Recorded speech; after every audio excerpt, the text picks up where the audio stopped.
If you're a spiritual person, you're probably a very intuitive person.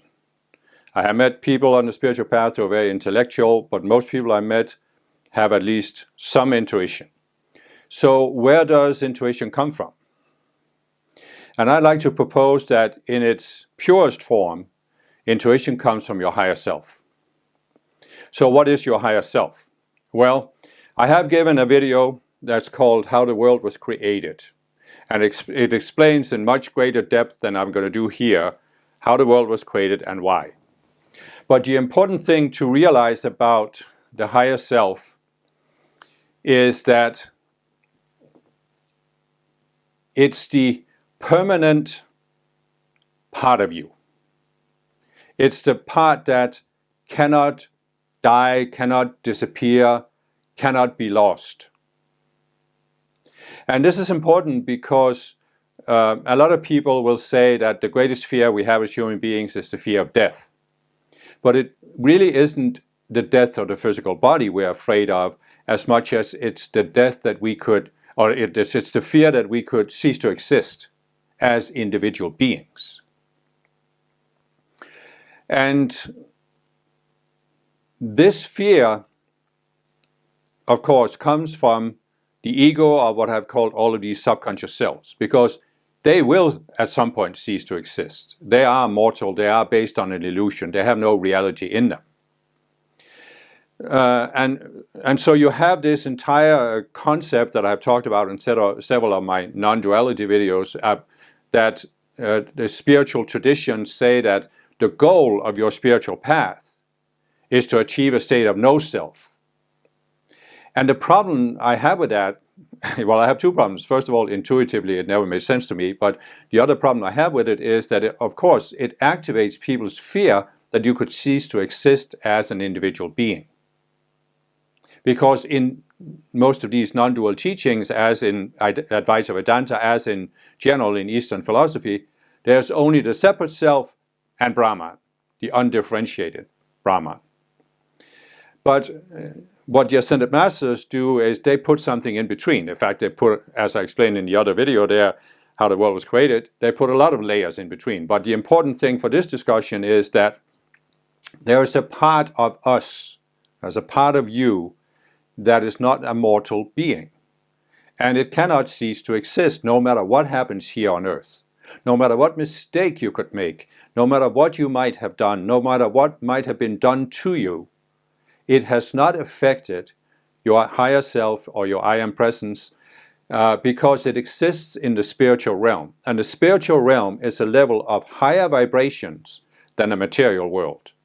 And therefore, just like you can't throw mud on a sunbeam, because the sunbeam is light of a higher vibration than the light that is turned into the mud, or has taken on the appearance of the mud. So the same thing, nothing that happens on earth can affect your higher self. The only thing that can be affected by what happens on earth are these separate selves, these subconscious selves that are created in reaction to what happened on earth. But they are based on an illusion, and therefore they can be dissolved. But the important point about all of this is, this does not mean your loss of individuality. It doesn't mean that if you get rid of all these separate selves, if you get rid of the ego, you cease to exist. On the contrary, it means that you come to realize who you really are, instead of thinking you are this outer personality, identifying yourself as a human being, living on this planet where everything is conflict and suffering and lack and all of this. So, for me, this was a very, very important concept that I actually found many years ago, 40 years ago, more than 40 years ago, I think.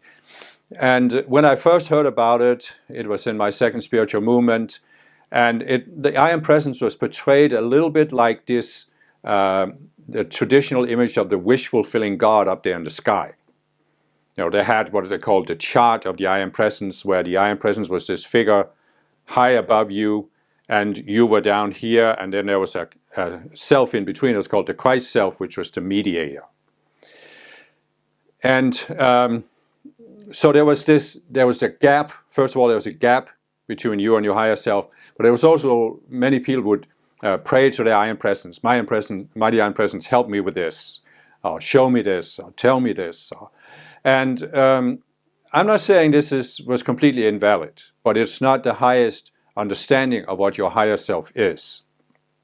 And so I didn't really grasp the significance of this until I received these teachings from the Ascended Masters that I've talked about in several of my videos, that what we are down here, the core of our being down here, is what I call the conscious you. And the reason why it's important to understand this concept is that, the I am presence is a very complex being. The Masters have explained how 7 billion people on the planet, we each have an I am presence, and each I am presence is unique.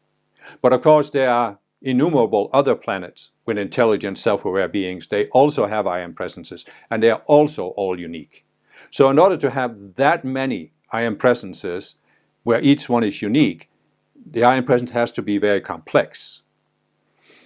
And of course, the I am presence of each one of us is created by the Ascended Masters. And it takes a lot of effort. It takes a lot of their own, investing of their own being in the I am presence. And they don't want to risk it being lost on a dark planet like Earth. And that's why the I am presence doesn't descend into embodiment. It couldn't, because it's too complex to fit in a physical body-mind on Earth. And that's why it sends an extension of itself, which is called the conscious you. And the reason why this was such a revolutionary concept for me was that I suddenly realized that I am not the outer self. I'm not the outer mind. I'm, of course, not the physical body. I always realized that as a spiritual person, but I still had trouble with who am I? And the common answer is you are a soul. You are a soul that has descended into embodiment, and you have embodied here for many lifetimes. But that was never really satisfying to me, because obviously the soul can have many, many characteristics, and many of those characteristics are clearly not very spiritual. I mean, I met Christians who think that when they are resurrected, when Jesus comes back, they will go to heaven in their current physical bodies with their current personality.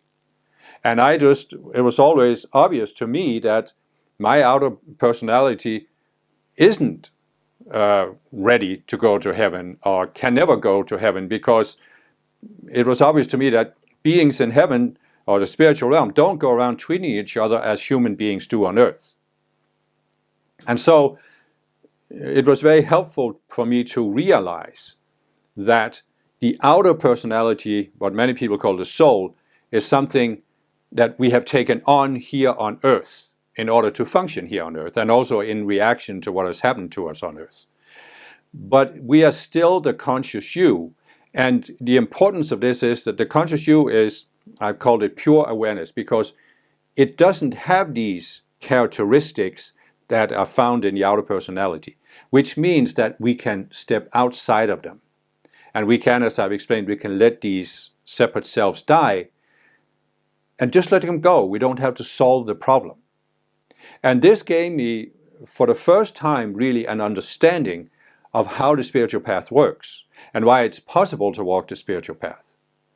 What is it that can actually walk the spiritual path? It's the conscious you who comes to disidentify itself from all of these outer separate selves.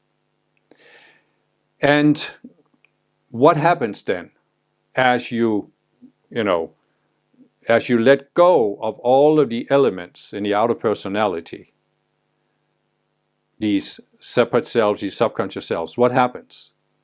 Well, instead of always looking out, instead of your attention always being pulled out through these cells, focusing on the world, you become more able to go within. And that means as you go within, you naturally start having an intuitive connection to your I am presence.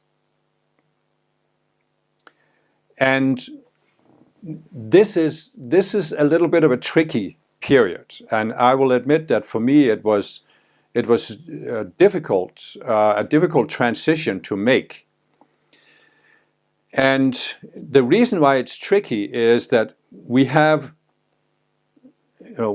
so many images on earth of the spiritual realm, God. There's this God up there who is this being, as I said, the wish-fulfilling God. And we have even images of spiritual beings, and we often transfer these to ascended masters. So we have this image, but behind all of the images is actually this, what is commonly called the subject-object duality, where we see ourselves as a subject, and the world outside of us is an object that we are perceiving and relating to. So when we hear this concept that we have a higher self, what do? We see ourselves as a subject, and the I Am Presence is a remote, separate object that we can study and relate to. And I'm not saying this is completely wrong. It's all we can do at a certain stage of the path. We can't do anything else. So it's fine. We just have to go through that phase. But the trick is to come to gradually realize that this can never bring us into oneness with the I Am Presence. And it's very tricky to describe this in words, because I've said that the conscious you is an extension of the I Am Presence that can take physical embodiment. But it's almost impossible to describe this with words without creating this sense that, well, but whether I'm a conscious you or whatever I call it, I'm down here in this physical body and I'm dealing with all this stuff that's going on with this planet. And the I Am Presence is sitting up there in heaven having a good time and looking at all of this completely differently than I do. And this is correct. I mean, the I Am Presence is not experiencing the world through all of these subconscious selves that the conscious you is experiencing the world through. So it does have a different experience, and that's why it has a different learning experience than we have. It's not, it doesn't have the feelings we have. It doesn't feel down. It doesn't feel afraid. It doesn't feel ashamed. So in a sense, you could say it is a very different experience. But the thing is, when we get rid of these selves that are giving us these experiences of suffering and conflict and this, we start connecting to the peace that the I Am Presence has. And the peace is really neutrality, because as I've explained in my non-duality videos, the duality consciousness gives us this value judgment. It's good, it's bad, it should have happened, it shouldn't have happened. But the I Am Presence doesn't look at it that way. So as we get more of a feel for the I Am Presence, have more intuitive experiences, we can also lock into this. And we start looking more neutrally at things on earth. And so we can start having this connection to the I Am Presence, and we can actually start feeling that the I Am Presence is not like the wish-fulfilling God that steps in and saves us when we get in trouble. But what the I Am Presence will do is it can give us directions. And I had a period for probably a couple of decades where I felt like my I Am Presence was giving me these intuitive directions. But then there came a point where now all of a sudden that stopped. And for some time I was confused about this, because I used to have this much stronger intuition, and now it was like it was gone. And I realized why. I realized it was because I now needed to step up to a higher level, where instead of thinking I was connected to the I Am Presence, I realized I am an extension of the I Am Presence. I am actually the I Am Presence, but not the fullness of the I Am Presence. I'm an extension of it. And that means it's not a matter of connecting over a great distance to this separate being up there. It's a matter of starting to build a sense of oneness with the I Am Presence. And at that point, it shifted so that instead of getting directions. Before I would feel sometimes I would get words that would come to me. But now I started realizing that what the presence was doing now, it was giving me a frame of reference where I could feel whenever I experienced a situation here on earth, I could sense if I paid attention that my I am presence was there giving me a different perspective. This, as I said, a non-dualistic perspective, that it was always at peace, looking neutrally at what was happening. And when I tuned into this, I could stay neutral. I could avoid being pulled into this reaction. And so this was another phase that took some time, took some years. And then the next phase that came was this, really this stepping up to more of a sense of oneness. And it was a gradual process, because the tricky part of this is that I realize I'm an extension of my I am presence. But I'm still down here, and I still face situations, and I have to make decisions. In other words, becoming one with the I am presence doesn't mean I become a marionette. I'm not a puppet on a string. It's not like my I am presence is now going to make all the decisions for me and tell me what to do. Because I am still, even though I'm an extension of the I am presence, I'm still the part of the I am presence that's in embodiment. And I am responsible for dealing with the situations I encounter and get myself into. So I'm still making choices. It's just that I have the frame of reference from the I am presence for what choices to make and how to react to situations, which is tremendously helpful, because you can avoid, as I said, being pulled into this, but you're still making decisions. And so the tricky part about this process was that it can feel like, as you are moving closer to oneness with the I am presence, you're giving up your separate will. You're giving up your separate sense of self. And in a sense you are, because you have, as I've explained, these subconscious selves. And they have a certain will. In other words, if you have a self that's based on anger, it wants you to react to situations with anger. Whenever something goes the way the self thinks something shouldn't have happened, you should react with anger. That's what the self wants. So in a sense, when we are identified with these outer selves, the conscious you isn't actually making conscious decisions. A lot of the decisions we make in life, they are based on these subconscious selves. It's basically the self that's making a decision. The conscious you is just allowing the self to take over our reactions. And this is what we can come to see when we come higher in our sense of connection to I am presence.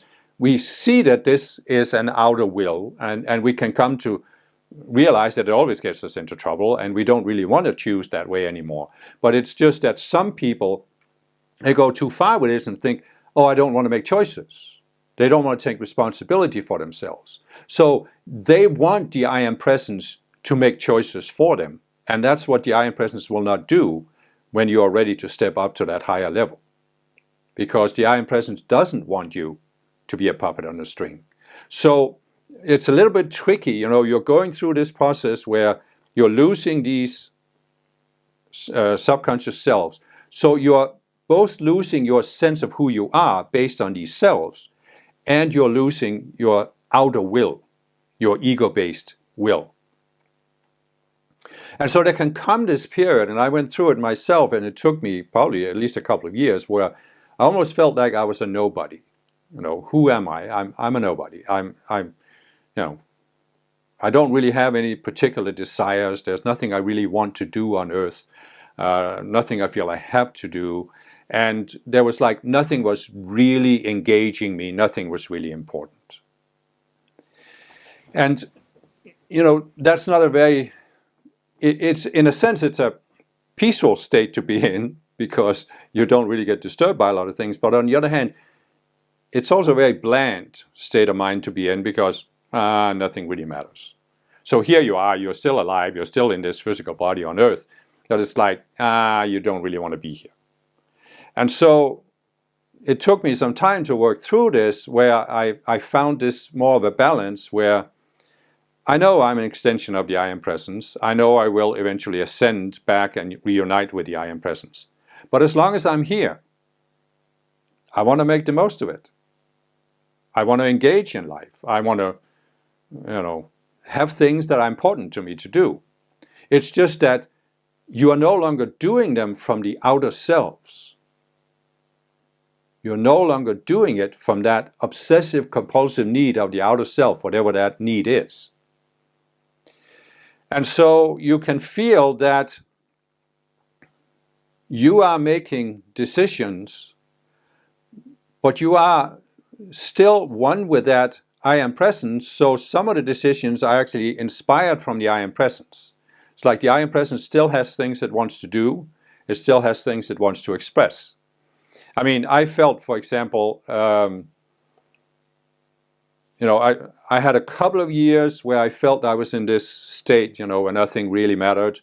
And then I just felt this intuitive prompting from my I Am Presence to start doing these YouTube videos. And that was important for me because it was an expression of who I am. It didn't come from the outer self because I'd let go of this outer ambition. I wasn't seeking anything for the outer self, but I felt that my I Am Presence wanted to express something. And so that's been a whole different approach than I had, for example, a few years ago. And so what I'm saying is that you can attain this greater sense of oneness with your I Am Presence, and suddenly the I Am Presence can begin. You become the open door, basically. Jesus said it 2,000 years ago, I can of my own self do nothing. I can't really do anything of the outer self because I'm alive and conscious because I'm receiving energy from the I Am Presence. That's why I even have self-awareness. And then he also said, my Father worketh hitherto and I work. My I Am Presence works hitherto and I work, because it becomes this symbiosis between the conscious you and the I Am Presence. You still have certain things you want to express as the conscious you. The I Am Presence has certain things it wants to express, but they work in harmony. They are not in opposition to each other. And so this gives you, at least it's given me, a whole different way of saying, I can engage in life. I can enjoy things on earth. And while I'm here, for the rest of the time I have an embodiment, however long that may be, I want to make the most of it and express who I am, express the path I followed, and hopefully it will help other people, but that's not even really the main motivator. It's just to express it so that it's at least there for people to find. And what people do with it, I leave up to their free will. It's not like I have to get a certain result.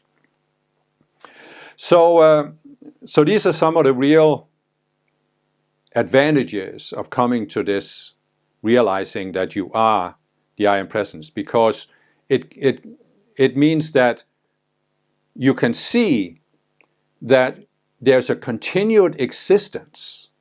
It's not that when the outer personality dies, there's nothing left. There's no you, there's no self, as some of the non-dualists say. It's either the separate self or no self. You realize there's something in between, and you realize the I Am Presence is also a growing being. And when you ascend, the I Am Presence, who you really are, can continue to transcend itself and grow up through the many levels of the spiritual realm until you reach the ultimate level of consciousness, the greater consciousness. And then you have a whole different set of options there. So in other words, you don't disappear. The goal of the spiritual path is not to disappear. The goal of the spiritual path is, at least here on earth, to become an immortal being. To become a permanent being in the ascended realm, an ascended master. And then you can keep growing from there, or you can choose to stay with Earth and help people who are still in embodiment, which many ascended masters have done. And so this was very important for me, because instead of the Eastern, basically, what's the point of it all kind of philosophy, this has a direction. It goes somewhere. And intuitively, I've always felt growth is ongoing. I've always had this intuitive sense that growth doesn't stop. It can go on indefinitely. Now, in a sense, you could say that the most challenging aspect of the I Am Presence is really what I described in the title, Meet Your Higher Self. And this is again this subject-object duality. We tend to think, here I am, I'm a subject. The I Am Presence is a remote object. One day we'll meet. Now, this view is correct enough when it comes to an ascended master. Because you are an individual being, an ascended master is an individual being. And you can meet them. So you can meet the ascended masters. But you are an extension of the I Am Presence. So you're never going to meet, you're never going to become one with the I Am Presence if you see it as a remote object. And if you see yourself as a subject relating to it. And this is a little bit tricky because there are these non-dual teachings out there who say that you come to a point where there's no subject-object duality anymore. But what I have explained in all of the videos is that, as I said, the I Am Presence is a real individual being. It is created out of the Creator's consciousness, yes, and all other I Am Presences and everything in the world of form is out of the one mind. But we are still individual, real beings. So we will be an individual being relating to other individual beings. Always be that dynamic. However, that doesn't apply to the I Am Presence. With the I Am Presence, you have to overcome the subject-object duality. Not with other individual beings, but with the I Am Presence you do. Because you are the I Am Presence, extending itself into the material realm on earth. And this means, if you think about this, meet your I Am Presence, when you say meet your I Am Presence, you're thinking, oh, here's this being that's coming towards me from the front, and now I'm meeting it, and maybe I'm getting up close and personal, but I'm still meeting it. So the only way I can really think to describe it is, no, the I Am Presence is not coming to you from the front, it's coming to you from the back, and expressing itself through you. And you can say, how will you get to know your I Am Presence? Well, you will not be able to know your I Am Presence as something up there or even in here, because really the I Am Presence isn't up there. It's in a higher vibration, but it's still here, all around you. There's no distance. But you will not come to know it as long as you see it as an object you're studying. You will actually come to know your I Am Presence only when it expresses itself through you. When it flows through you, because your conscious you has become enough of an open door, because you don't have all of these subconscious cells anymore. And what does that mean? It means that instead of the subconscious cells pulling you into expressing yourself a certain way, reacting a certain way, acting a certain way, you're back to that state of innocence I talked about in my last couple of videos, where you can allow the I Am Presence to express what it wants to express and how it wants to express it, without being affected by the outer cells, without being affected by other people's expectations or society's expectations. So you can really be yourself in a whole different way. And that just gives you a whole different approach, because it's like you're feeling a flow. And I understand why there are some people who can come to believe that this means that, oh, I no longer have free will because it's just whatever is flowing through me. I'm no longer a separate self because I'm just in this flow. I understand why they can do it. I just think it's unfortunate that some of these people who have started to have genuine experiences with their I Am Presence, they have been trapped in this philosophy of no self. So they think what they are experiencing is a state of no self. Whereas what they're really experiencing is a state of higher self. The one self of the I Am Presence. And I think, I see some of these people, they seem very genuine. They have clearly had very dramatic or life-changing experiences. But I also see that they seem almost depressed, like nothing matters. There's really there's no spark, there's no energy, there's no, life force really, because nothing matters. And I think just a little bit of a twist there, if you realize that this is actually a sign that you are coming into unity with your higher self, it'll just give you a whole different approach to life. Because again, we are back to this. Many people, when they hear about this no self, it activates that fear that I could cease to exist as an individual being. And, the real problem I have with some of these non-dual teachings is that they almost make it seem like our existence is some kind of accident that needs to be repaired. And when it is repaired, we cease to exist, we disappear back into infinite awareness. And as I said, it totally ignores why did infinite awareness manifest itself as us. And as I've also explained in my non-duality videos, infinite awareness didn't manifest itself as a separate self. It was something we created when we went into separation. And that's why we have to uncreate it. But the thing is, all of a sudden when you realize that you have a higher self, that it is a real individual being, life has a purpose. There's a purpose, there's a meaning to what infinite awareness, Brahman, or the Creator did. It created us, as I've explained in my video about how the world was created. It's really, the Creator created a world of form that is an educational institution to educate other creators. And that's our highest potential. And that's what the I Am Presence can keep growing towards. But first, before we can really go do that, we have to overcome Earth and ascend from Earth. And that's of course challenging because, as I've explained, Earth is an unnatural planet and there's a lot of challenges here.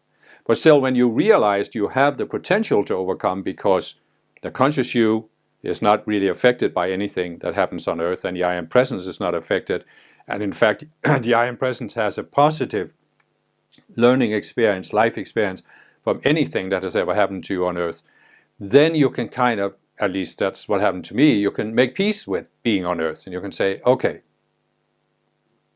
even though it's a difficult planet, even though all of these things have happened, I can make peace with it all, because I see that in the grand scheme of things, it helps me grow. And it helps me transcend my sense of self. And that sense of peace, this is the I Am Presence. You are locking into how the I Am Presence looks at your life, looks at your existence here on Earth. And when you, as the conscious you, locks into that, then you can also be at peace, and that's when you can let go of some of these last selves that you have that prevent you from ascending. And really,